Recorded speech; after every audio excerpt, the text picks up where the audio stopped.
kêu luôn. À đấy. Biết là vui. Thấy quần chị tao tây chưa? Thấy tay chị có gì chưa? Hai cái. Let's go. Đây sẽ là ga tàu. Tàu mình sẽ ở đằng kia. Điện thoại, lấy điện thoại ra, mở điện thoại ra. Ôi mà giờ bao nhiêu vậy? Bao nhiêu chị bạn? Alright, alright. Alright. Đây cái ông ơi. Bông số 1 á.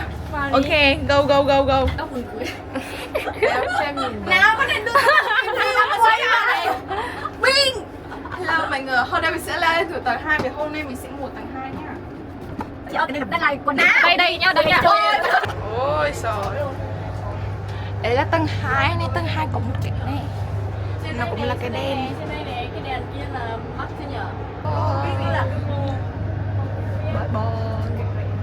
Mấy người như chị đó. Ok chưa? Ok, so hello mọi người, mình đã đến Ninh Bình rồi.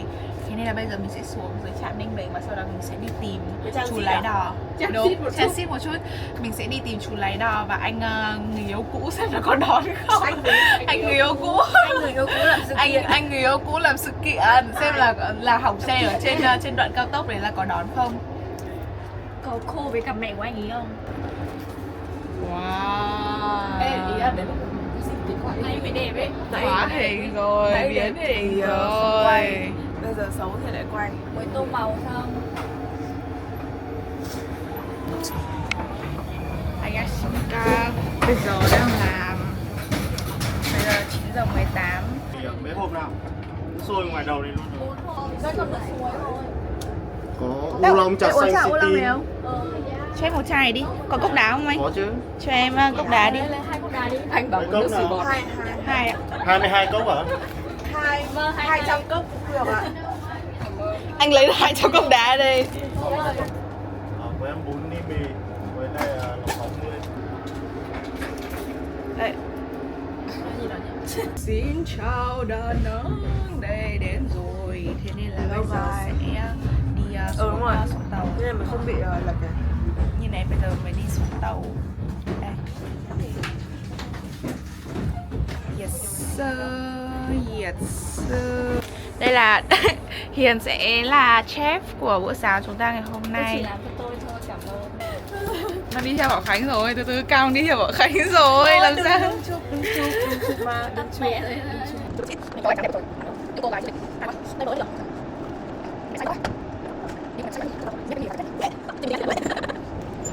Xin chào Đà Nẵng, đây đến rồi. Thế nên là bây giờ sẽ đi xuống tàu. Thế nên mình không bị lật này. Bye bye, giờ đi ra ngoài. Go. Hey, go. Mình sẽ đi ra lấy xe trước sau rồi là đi về khách sạn nhá. Go. Bây giờ mình đi chơi corn. Đi chơi con. Và Và đây là hai cái xe. Hai cái xe đây. Em đây với chị. bạn Hiền tôi nè. Bạn tôi đây. Bạn tôi nữa nè. Đây vẫn là bạn tôi nha. Đi cái mũ của bạn ấy nè.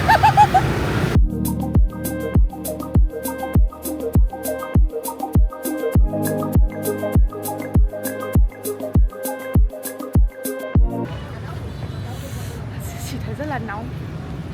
Vô. Đây mình vô chợ rồi. Chợ ông này là chợ của nhà mình, nhưng mà cái chính là mình chỉ vào đây để mình khảo sát. Sắp đến dân hàng người ta rồi đấy. Mình vào đây mình khảo sát rằng là ở dạo này kinh doanh như nào thôi, được chưa ạ? Đây là trong đây, bên ngoài là bán đồ trời cá. Nhưng một lòng các em mình nên đi ăn Một vòng đi á, một vòng xem đi á. nên ăn bánh đồ trước chứ ta. Ăn tráng miệng sau, Ăn đồ nóng trước. Bánh tráng thịt heo luộc, một luộc một quay, bánh tráng thịt heo luộc, bánh tráng thịt heo quay với cả chả tắc. Vâng, su gói. Ê, ra lấy tiền giùm tao với Dạ.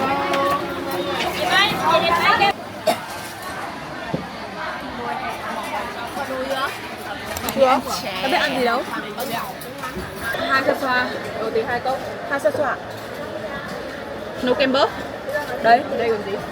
Yes, camber. You can eat camber. Me don't like avocado.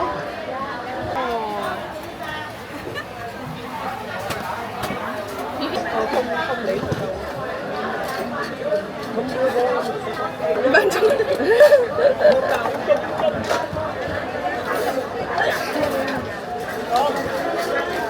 Bác xin ạ. Ngon đấy. Ok. Delicious.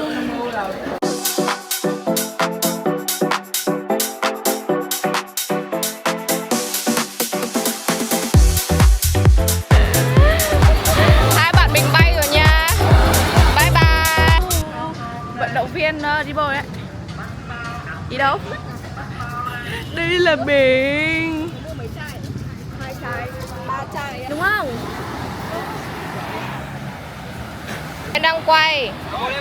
Kìa. Bye bye. Okala kawahe inoa, okapua mai ole itala. Ke pua mai la ika mauna, ike kua hivi o mauna ke am. Te am mai la ikila wea, malam malam mai wa hineka pu. Akaluna o wekaruna. Phải hết luôn. Đi bơi về. Ui. Hồng tóc rồi, hồng tóc rồi. Hồng tóc rồi, hồng tóc rồi. Hồng tóc rồi, hồng tóc rồi. Bè qua, bè qua. Thành màu vàng bò. Có lẽ là thành màu vàng bò luôn. Có lẽ là đi về. Mấy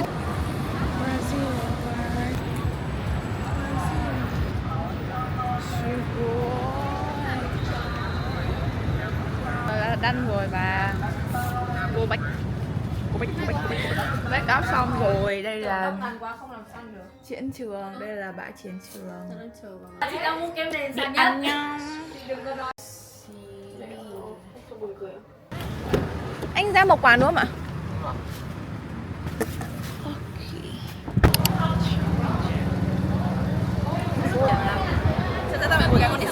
Wow, food. Vlogger kiểu gì vậy? Hải sản còn chưa lên. Lúc vừa phải. Food. Gì?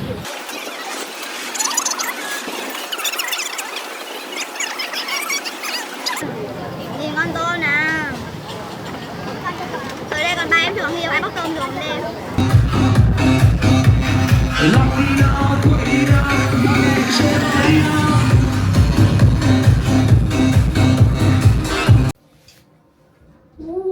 Đây là ớt, đây là ớt, đây là mai phen của tôi.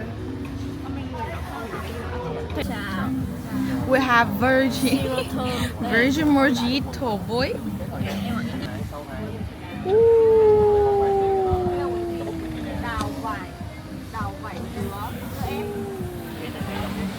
Dừa má. Đây là trà hả? Ở đây. Đây là hai bạn của tôi. Còn đây là tôi. Mình đã có chim chưa? Trông chất rồi. Chị biết là chất mà. Gọi xin mấy cái thiền.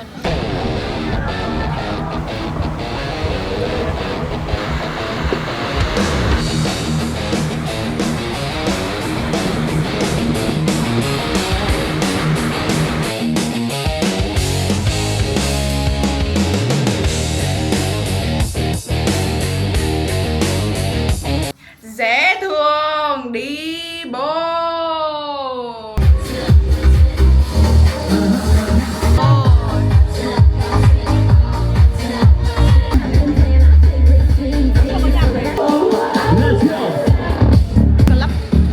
Cala một chút.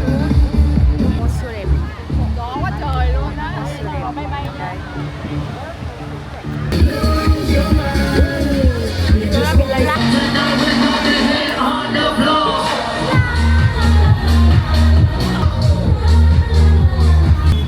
Mình đã làm màu xong rồi, bây giờ là mình đến bước là làm đầy bụng. Đây cũng là cala. Đây. Cái gì mà ăn vụng, cái gì đồ ăn thừa mà. Ủa một mình bảo Khánh ăn hết cái đống này á. Oh no. Ok, bây giờ là 12:30 rồi và sẽ đi ăn đêm. Mì Quảng. Đây là mì Quảng tôm thịt. Tôm trứng thịt. Còn đây là mì Quảng thập cẩm. Đây là mì Quảng thập cẩm không anh, và đây là thịt Quảng thập cẩm không anh luôn. Mời các bạn ăn. Đây mình đang đi qua cầu tình yêu. Cầu tình yêu. Trời ơi, cái kìa. Cầu rồng kia và tụi tôi đang ngồi cạnh cầu rồng. 05 này nè. Cầu rồng.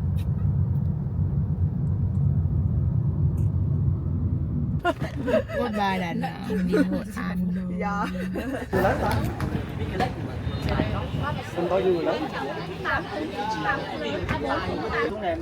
Cái nhảy mẹ xuống đi.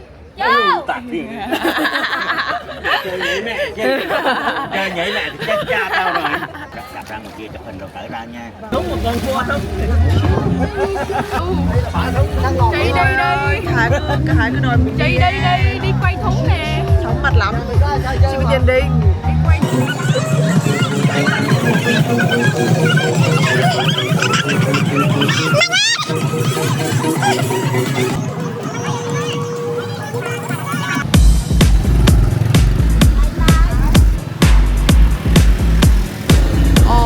Cơm gà. Mời mọi người nha. Cái này là có cơm gà xé phay, Xẻ tay cơm gà Hội An và khao lầu. ăn ý, cao lầu, cơm gà Bà Nga siêu nổi luôn. Bao tiền đôi đấy? Ôi, nó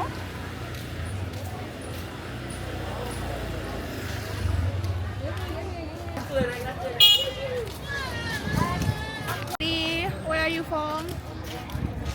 From Hong Kong. Hong Kong. Hôm nay tôi sẽ giới thiệu cho các bạn. Đấy là câu gỗ.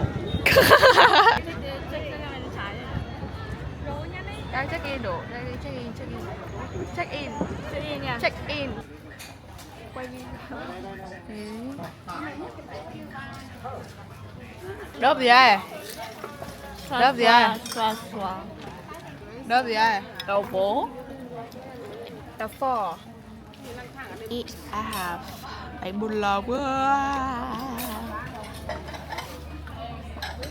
Hai, đây là đường đi ra biển của chúng tôi. Lúa nè.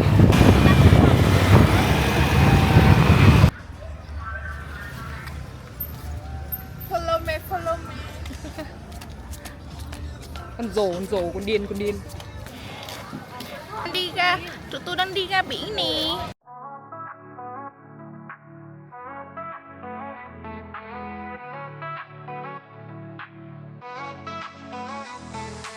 Golden rays, they kiss the sky. Night begins to edge on by. Colors fade in soft reply to the dusk up high. Stars they twinkle far above. City lights are on the Anh bên cạnh view biển cùng gia đình mình nha. Múc bang. Rồi rồi em có cái ta. Có thử đây. Bỏ cái này cho cái này xe em.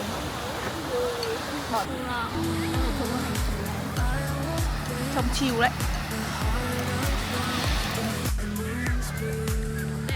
Hoàng hôn này thấy hoàng hôn không dở. Hoàng hôn đạp không dở. Đạp quá trời nè.